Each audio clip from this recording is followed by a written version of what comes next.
What's happening, everybody, and welcome back to a brand new episode of Everwind. This is a brand new upcoming survival game that looks a lot like Minecraft. It is a procedurally generated game that, it's one of those voxel worlds, except for this world is literally being torn apart into small little islands. In order to get to these islands, you're going to need yourself one of these, which is an anti-gravity raft. You start off with a small raft, which you eventually turn into a massive flying city. You'll need to manage resources like energy, water, and fuel, essential to powering energy engines, balloons, and onboard systems. On board these giant flying cities, you'll be able to build things like workshops, farms, armories, and storerooms. It is essential that you build it strategically in order to reach higher places. So in order to make this thing fly, you'll need one of these, an anti-gravity artifact. To get the anti-gravity artifact, you'll need to get it from an ancient group called the Steamers.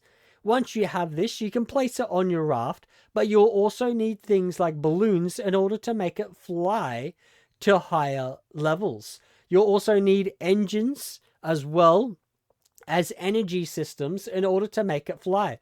However, everything that you put on the raft will make it heavier. So it will affect the way that it has its maneuverability, its speed, and its maximum altitude. As you progress through the game, you'll unlock better balloons, better engines, and better energy systems in order to fly to higher little islands. Once you get to these islands, you'll be able to find all sorts of things. However, you do not start at a higher level. You actually start at the lower altitude, which is your easiest place to start. You'll need to collect resources, fight against enemies. However, not all enemies are dangerous. Like this little thing here, which is a little capybara, I think its name is. But legends say this thing can actually talk. So it'll be interesting to find out if it does end up talking in the future. Now, you'll need to progress higher and go up higher levels on higher islands, which as you go higher, it'll get more dangerous. When you're exploring, you will come across magical jungles, toxic wastelands, ancient deserts, and icy enchanted lands. Naturally experience pieces of the world's history through exploring. They have gone to great lengths in order for combat to feel satisfying and intense.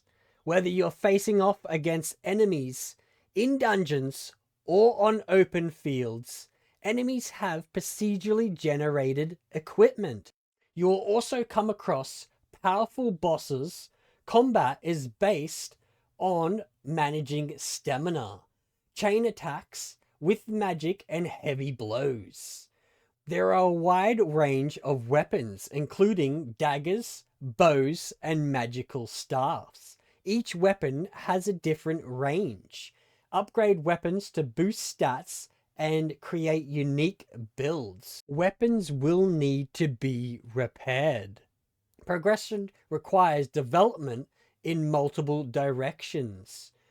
Choose to become a better engineer or magician.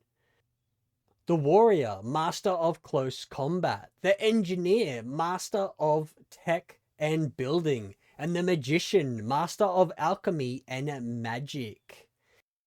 Each biome offers unique resources and gather plants, materials, and liquid fuel. You can discover special items from enemies and animals, including rare crystals, just like this one here. You can also grow plants for food and to make special potions.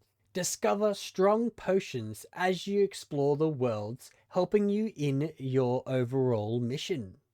Use a glider to fly from island to island without the need of docking. Now, this thing looks absolutely awesome. I cannot wait to jump into the game and give it a go.